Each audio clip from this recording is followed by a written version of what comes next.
नमस्कार दोस्तों, आप सभी का स्वागत है आपके अपने ही चैनल बेस्ट एजुकेशन पर। दोस्तों आज की वीडियो में डिस्कस करेंगे हम बाल मनोविज्ञान सीडीपी से टॉप 50 क्वेश्चंस जो कि होंगे दोस्तों आपके वन लाइनर की फॉर्म में। इसका ये पहला पार्ट है। इसमें हम 50 क्वेश्चंस को डिस्कस करेंगे। 200 क्वेश्चंस कराऊंगा जिसमें पूरी सीडीपी का एक निचोड़ हो जाएगा। बहुत ही ज़बरदस्त तरीके से आपका रिवीजन हो जाएगा। ठीक है, तो 200 क्वेश्चंस को हल करेंगे, बहुत ही इंपॉर्टेंट होंगे आपकी परीक्षा की दृष्टि से। तो आप लोग अच्छे से देखिएगा। बहुत ही अच्छे और 50 क्वेश्चंस लेकर के आया हूँ, तो वीडियो को पूरा वॉच करें, प्रत्येक क्वेश्चन को लगाएं और अपनी तैयारी को बेहतर से बेहतर जरूर बनाएं। ठीक है, वन लाइनर की फॉर्म में है, कम समय में अधिक से अधिक तैयारी, बहुत ही ज़बरदस्त तरीके से आपका रिवीजन हो जाएगा। तो आप लोग वीडियो को पूरा वॉच कीजिएगा, प्रत्येक क्वेश्चन को लगाने की कोशिश कीजिए। वैसे तो आपके सामने क्वेश्चन के आंसर भी होंगे। ठीक है, तो बहुत ही इंपॉर्टेंट क्वेश्चन होंगे बाल मनोविज्ञान से सीडीपी से।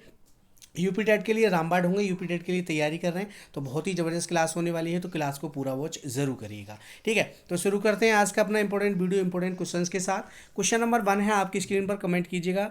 ठीक है, तो बालक के संज्ञानात्मक विकास का सिद्धांत किसने दिया? तो बालक के संज्ञानात्मक विकास का जो सिद्धांत दिया वो दोस्तों आपका जीन पियाजे ने दिया था, जिसमें उन्होंने 4 अवस्थाएं बताई थी।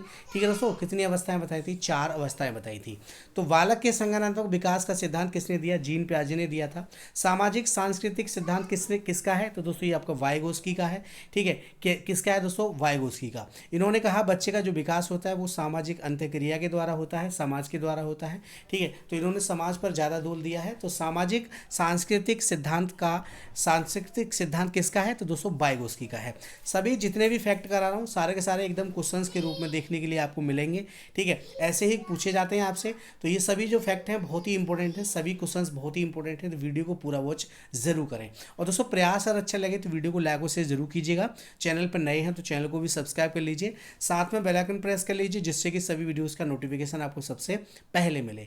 बहुत ही कम समय में हो जाएगा आपका वीडियो कंप्लीट, तो बहुत ही अच्छी तरीके से रिवीजन हो जाएगा। तो आप लोग पूरा वॉच जरूर कीजिएगा। ठीक है, जेडपीजी का प्रतिपादक किसने किया? जेडपीडी जिसको हम जोन ऑफ प्रॉक्सिमल डेवलपमेंट कहते हैं। ठीक है, जेडपीडी का प्रतिपादन किसने किया? तो दोस्तों ये वाइगोस्की ने ही किया था। स्कैप फोल्डिंग की अवधारणा किससे संबंधित है? तो ये भी दोस्तों आपकी वाइगोस्की से संबंधित है। ठीक है, स्कैप फोल्डिंग भी इन्होंने ही बताया, जेडपीडी भी इन्होंने ही बताया था। ठीक है, सामाजिक सांस्कृतिक सिद्धांत के तहत। तो इस चीज़ को भी आप लोग याद रखिएगा, ये सारे क्वेश्चन पूछे गए हैं। नैतिक विकास का सिद्धांत किसने दिया? तो दोस्तों ये आपका कोहलबर्ग का है। ठीक है, नैतिक विकास का सिद्धांत किसने दिया?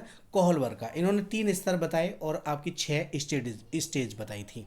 चलिए नेक्स्ट देखते हैं क्वेश्चन नंबर 6। क्वेश्चन नंबर 6 है, मनोसामाजिक विकास का सिद्धांत किसका है? तो दोस्तों ये आपका एरिक एरिक्सन का है। ठीक है, मनोविश्लेषणात्मक सिद्धांत के जनक कौन है? तो दोस्तों ये आपके सिगमंड फ्राइड हो जाएंगे। ठीक है, सीखने का प्रत्यय एवं भूल का सिद्धांत किसका है? तो दोस्तों ये आपका थॉर्नडाइक का है। ठीक है, किसने दिया था सीखने का प्रत्यय एवं भूल का सिद्धांत? तो दोस्तों ये आपका थॉर्नडाइक का है। प्रभाव का नियम किसने दिया? तो प्रभाव का नियम दोस्तों आपका थॉर्नडाइक ने दिया था। ठीक है, इन्होंने 3 नियम बताए, प्रभाव का नियम, अभ्यास का नियम और दोस्तों एक और है आपका प्रयास का नियम। ठीक है दोस्तों, इसको भी आप लोग याद रखिएगा। तो क्रिया प्रसूत अनुबंधन का सिद्धांत किसका है? तो दोस्तों क्रिया प्रसूत अनुबंधन का जो सिद्धांत है ये दोस्तों आपका किसका है? BF स्किनर का है। तो सभी क्वेश्चंस को नोट डाउन करिएगा, बहुत ही इंपॉर्टेंट क्वेश्चंस हैं, निचोड़ होगा। इस क्लास में हम 50 क्वेश्चंस को डिस्कस करेंगे। वैसे वो टॉप 200 क्वेश्चन है ये हमारे पास। ठीक है, तो इनको आप लोग अच्छे से देखिएगा। चलिए नेक्स्ट क्वेश्चन देखते हैं, क्वेश्चन नंबर 11। क्वेश्चन नंबर 11 है, शास्त्रीय अनुबंधन का सिद्धांत किसका है? तो दोस्तों ये आपका पावलाव का है, जिसपे कुत्ते पर इन्होंने प्रयोग किया था। सूझ द्वारा सीखने के प्रतिपादक किसने प्रतिपादन किया? सूझ द्वारा सीखना किसने प्रतिपादित किया? तो दोस्तों ये आपका कोहलर का है, जिन्होंने चिंपैंजी पर अपना प्रयोग किया था। और चिंपैंजी का नाम क्या था दोस्तों? सुल्तान नाम था।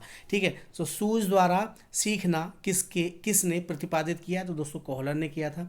ठीक है, क्वेश्चन नंबर 13 है, बुद्धि परीक्षण का जनक कौन है? तो दोस्तों अल्फ्रेड बिने माने जाते हैं। बुद्धि परीक्षण का जनक कौन है? अल्फ्रेड बिने। क्वेश्चन नंबर 14, IQ की अवधारणा किसने दी? तो दोस्तों आपकी ईस्टर्न ने दी थी। किसने दी थी? ईस्टर्न ने। क्वेश्चन नंबर 15, बहुबुद्धि सिद्धांत किसका है? तो दोस्तों हार्वर्ड गार्डन का है बहुबुद्धि सिद्धांत। यहाँ से आपके बहुत सारे क्वेश्चंस पूछे जाते हैं, ठीक है। और सीटेट में जो सीटेट का जो एग्जाम होता है उसमें तो इसमें से भर भर के क्वेश्चंस आते हैं, ठीक है। तो बहुबुद्धि सिद्धांत किसका है? तो दोस्तों हार्वर्ड गार्डनर का है, याद रखिएगा, बहुत ही इंपॉर्टेंट है। क्लास को शेयर कर दीजिए सभी दोस्तों में, जितने भी दोस्त आपके यूपी टेट की तैयारी कर रहे हैं सभी के लिए वीडियो को शेयर कर दीजिए। रामबाण है, ये अमृत है, अमृत की तरह आप लोग इनको घोल के पी जाइए, बहुत ही बेनिफिट होगा इस क्लास से। क्वेश्चन नंबर 16 है, त्रियामी बुद्धि सिद्धांत किसका है? तो दोस्तों ये आपका ईस्टर्न वर्ग का है। त्रियामी सिद्धांत किसका है? ईस्टर्न वर्ग का है। अधिगम का अर्थ है, अधिगम का अर्थ क्या है? तो दोस्तों व्यवहार में स्थायी परिवर्तन, ठीक है। व्यवहार में स्थायी परिवर्तन, वो ये दोस्तों आपका अधिगम का अर्थ होता है। विकास की प्रक्रिया कब तक चलती है? तो दोस्तों विकास की प्रक्रिया जीवन पर्यंत चलती रहती है, ठीक है। विकास जो है हमारा दोस्तों पूरी लाइफ चलता है, ठीक है। विकास का सिद्धांत सिर से पैर की ओर कहलाता है। तो दोस्तों आपका शीर्ष दोमुखी कहलाता है। क्या कहलाता है? शीर्षा दोमुखी, ठीक है, याद रखिएगा, इंपॉर्टेंट क्वेश्चन है, सभी फैक्ट बहुत ही इंपॉर्टेंट है। क्वेश्चन नंबर 20 है, विकास का सिद्धांत केंद्र से बाहर की ओर कहलाता है। तो दोस्तों ये आपका निकट दूर सिद्धांत कहलाता है, इंपॉर्टेंट है, याद रखिएगा। चलिए नेक्स्ट क्वेश्चन देखते हैं, क्वेश्चन नंबर 21। क्वेश्चन नंबर 21 है, बालक का प्रथम विद्यालय कौन है? तो बालक का जो प्रथम विद्यालय होता है वो दोस्तों आपका परिवार होता है। बच्चा सबसे पहले परिवार में ही सीखता है, अपने परिवेश से ही सीखता है, अपने आस पड़ोस से सीखता है। तो प्रथम जो उसका स्कूल होता है, विद्यालय जो होता है वो दोस्तों क्या होता है? परिवार होता है, ठीक है। क्वेश्चन नंबर 22 है, सीखने की सर्वश्रेष्ठ विधि कौन सी है? तो सीखने की जो सर्वश्रेष्ठ विधि है वो है दोस्तों आपकी करके सीखना। जो भी हम कार्य अपने हिसाब से अपने तरीके से करके जब करते हैं कंप्लीट, तो उसमें जो हमारी नॉलेज है वो बहुत बढ़ती है और एक स्थिर रहती है, ठीक है। तो करके सीखना, जब हम खुद से करके सीखते हैं तो ये सबसे अच्छा होता है और जो हमारी लर्निंग है वो बहुत ही अच्छी रहती है, ठीक है। क्वेश्चन नंबर 23 है, समावेशी शिक्षा का उद्देश्य क्या है? तो समावेशी शिक्षा का उद्देश्य है दोस्तों सभी बच्चों को एक साथ शिक्षा देना, एक छत के नीचे एक ही कमरे में, ठीक है दोस्तों, सभी बच्चों को एक साथ शिक्षा देना, ये समावेशी शिक्षा का उद्देश्य है। समावेशी शिक्षा से, बाल केंद्रित शिक्षा से आपको 1 से 2 क्वेश्चन जरूर देखने के लिए मिलेंगे, ठीक है। क्वेश्चन नंबर 24 है, बाल केंद्रित शिक्षा का समर्थक कौन था? तो ये सबसे पहले इन्होंने रूसो ने कहा था बाल केंद्रित शिक्षा के बारे में, ठीक है। बच्चा जो हो वो केंद्र बिंदु में होना चाहिए, शिक्षा के केंद्र बिंदु में होना चाहिए बच्चा, ठीक है। शिक्षा जो है बच्चे के लिए है, ना कि बच्चा शिक्षा के लिए, ठीक है दोस्तों। तो बच्चा किस में होना चाहिए? केंद्र में होना चाहिए। तो बाल केंद्रित शिक्षा का समर्थक कौन था? तो दोस्तों रूसो था, याद रखिएगा।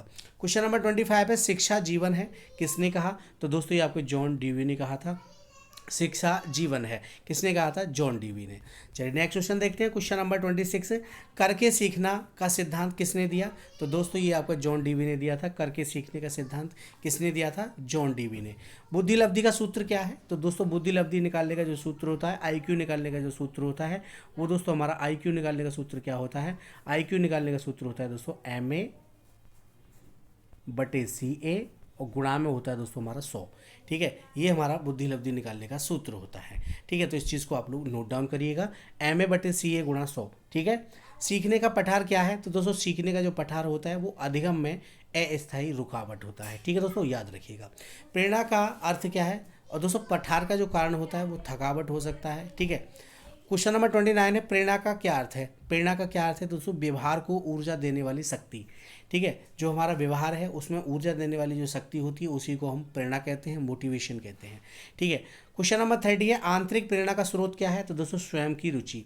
जब तक हम स्वयं से रुचि नहीं लेंगे किसी कार्य में तब तक दोस्तों हमारी आंतरिक प्रेरणा नहीं आएगी, ठीक है। तो आंतरिक प्रेरणा का स्रोत क्या होता है? स्वयं की रुचि, अपने द्वारा रुचि दिखाएगी किसी सब्जेक्ट में, ठीक है। तो यहाँ पर हमारा स्वयं की रुचि हो जाएगा। चलिए नेक्स्ट क्वेश्चन देखते हैं, क्वेश्चन नंबर 31। क्वेश्चन नंबर 31 है, व्यक्तिगत भिन्नताओं का अध्ययन किससे संबंधित है?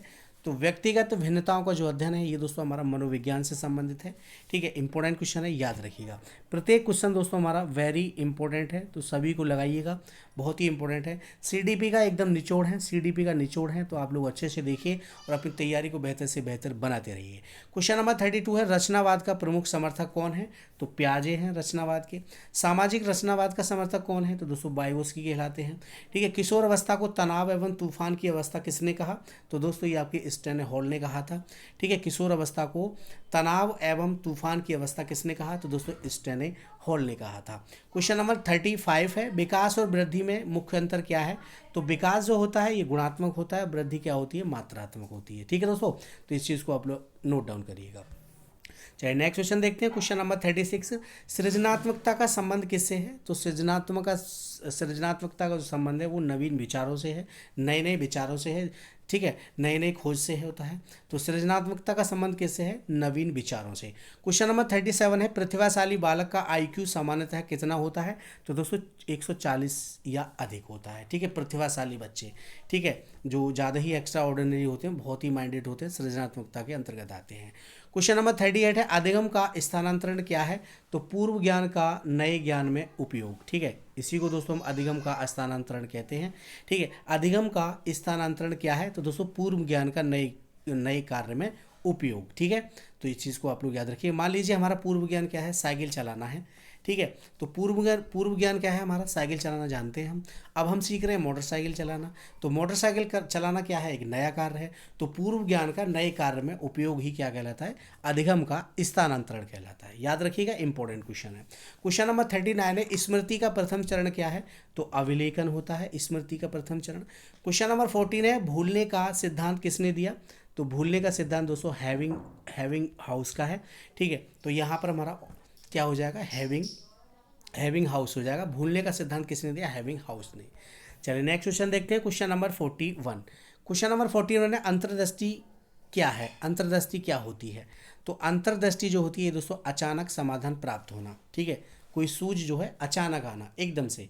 ठीक है, अंतर्दृष्टि का सिद्धांत किसने दिया था? कोहलन ने दिया था, चिंपैंजी पर प्रयोग किया था। ठीक है, एक कमरे में बहुत सारे डिब्बे डाल दिए गए, ऊपर केले लटका दिए गए और उसमें चिंपैंजी को बैठा दिया गया।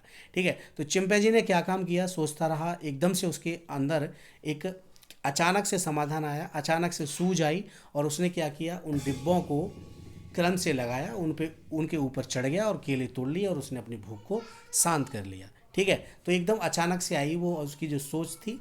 ठीक है, तो अंतर्दृष्टि का अर्थ क्या होता है? अचानक समाधान प्राप्त करना। ठीक है, तो इस चीज़ को आप लोग याद रखिएगा। क्वेश्चन नंबर 42 है, अनुकरण द्वारा सीखना किसने प्रतिपादन किया? तो अनुकरण द्वारा सीखना जो है ये दोस्तों आपका बंडूरा ने बताया था, सामाजिक अधिगम के सिद्धांत के तहत। इन्होंने जो प्रयोग किए वो दोस्तों आपके बेबी डॉल पर किए थे। ठीक है, 3 पिक्चरें दिखाई थी बेबी डॉल के लिए। ठीक है, तो इस चीज़ को भी आप लोग याद रखिएगा। और वंडूरा आपके दोस्तों कनाडा के निवासी हैं। ठीक है, ये भी आप लोग याद रखिएगा, पूछा जाता है। क्वेश्चन नंबर 43 है, सामाजिक अधिगम सिद्धांत किसने दिया? तो दोस्तों आपके वंडूरा ने दिया था, अभी मैंने आपको बताया। क्वेश्चन नंबर 44 है, प्रबलन का सिद्धांत किससे संबंधित है? तो दोस्तों स्किनर से संबंधित है। प्रबलन का सिद्धांत किससे संबंधित है? स्किनर से। स्किनर ने अपना जो प्रयोग किया पहले चूहों पर किया था, फिर बाद में कबूतरों पर किया था। ठीक है, तो इस चीज़ को भी आप लोग याद रखिएगा। चूहों पर कब किया था? तो दोस्तों चूहों पर किया था इन्होंने 1938 में, और कबूतरों पर किया था 1943 में, 41 या 43 में। ठीक है, तो इस चीज़ को भी आप लोग नोट डाउन करिएगा। क्वेश्चन नंबर 45 है, सकारात्मक प्रबलन क्या है? तो ये दोस्तों आपको पुरस्कार देना होता है। सकारात्मक जो प्रबलन होता है, ठीक है, पुरस्कार देना, किसी बच्चे को सकारात्मक पुनर्वलन देना है, प्रबलन देना है, तो क्या हो जाएगा? उसको पुरस्कार दीजिएगा, वो अच्छे से कार्य करेगा। चलिए नेक्स्ट क्वेश्चन देखते हैं। नकारात्मक क्या होता है? नकारात्मक दंड होता है दोस्तों। क्वेश्चन नंबर 46 है, नकारात्मक प्रबलन क्या है? तो दोस्तों ये आपका अप्रिय स्थिति हटाना।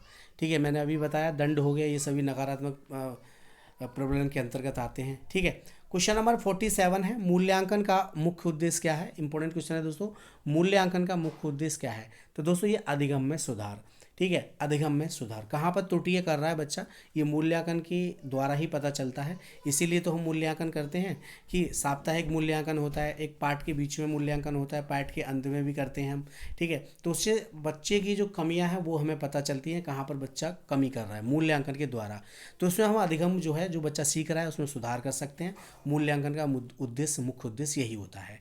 क्वेश्चन नंबर 48 है, सतत एवं व्यापक मूल्यांकन जिसको CCE कहा जाता है, उद्देश्य क्या है इसका?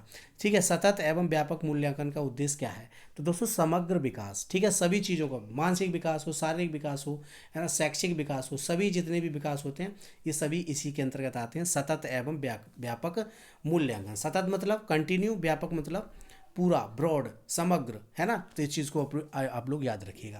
क्वेश्चन नंबर 49 है, अधिगम अक्षमता का उदाहरण क्या है। तो डिसलेक्सिया जो होती है ये दोस्तों आपकी अधिगम अक्षमता होती है, डिसलेक्सिया। ये पठन विकार है आपका। डिसलेक्सिया किससे संबंधित है दोस्तों, पढ़ने में कठिनाई आती है इसमें, ठीक है, तो पठन विकार हो जाएगा। तो ये थे मोस्ट टॉप 50 क्वेश्चंस, संपूर्ण आपकी सी डी पी से थे, निचोड़ समझ लीजिए। बहुत ही ज़बरदस्त प्रैक्टिस सेट है और आपकी जो प्रैक्टिस है वो बहुत अच्छी हो जाएगी, बहुत ही अच्छा रिवीजन हो जाएगा, बहुत ही अच्छे क्वेश्चंस हैं, तो आप लोग अच्छे से तैयार करें, ठीक है। तो क्लास कैसी रही कमेंट सेक्शन में कमेंट करके ज़रूर बताएं, और प्रयास अगर अच्छा लगा हो तो वीडियो को लाइक और शेयर कर दीजिए सभी दोस्तों में। इसका नेक्स्ट पार्ट बहुत जल्द मिलेगा, कल के लिए आपको इसका नेक्स्ट पार्ट मिलेगा, ठीक है। 50 क्वेश्चन होंगे उसमें भी, ठीक है। 4 पार्ट में हम डिवाइड कर रहे हैं, तो आप लोग अच्छे से देखिए। और अंतिम समय में बहुत ही रामबाण होंगे, परीक्षा से पहले इनको जरूर देख के जाना। मेरा तो यही मानना है कि इन सभी जितने भी टॉपिक्स करा रहा हूँ, जितने भी फैक्ट हैं, सभी को नोट डाउन करिएगा, जिससे कि अंतिम समय में एक रिवीजन के तौर पर आप लोग अंतिम समय में देख सकते हैं, ठीक है, सभी क्वेश्चंस को। इससे पहले भी मैंने 100 क्वेश्चंस का एक क्लास कराई है, 100 क्वेश्चंस की। उसमें दोस्तों 1 लाइनर की क्वेश्चन कराए मैंने सी से, तो आप लोग उसको भी जाके देखिएगा, लिंक मैं इस डिस्क्रिप्शन बॉक्स में दे दूंगा उस वीडियो का, ठीक है। तो उसको भी आप लोग ज़रूर देखिएगा, ठीक है। मिलते हैं अगली वीडियो में नए क्वेश्चंस, नए मॉक टेस्ट के साथ। तब तक के लिए जय हिंद, जय भारत, धन्यवाद दोस्तों।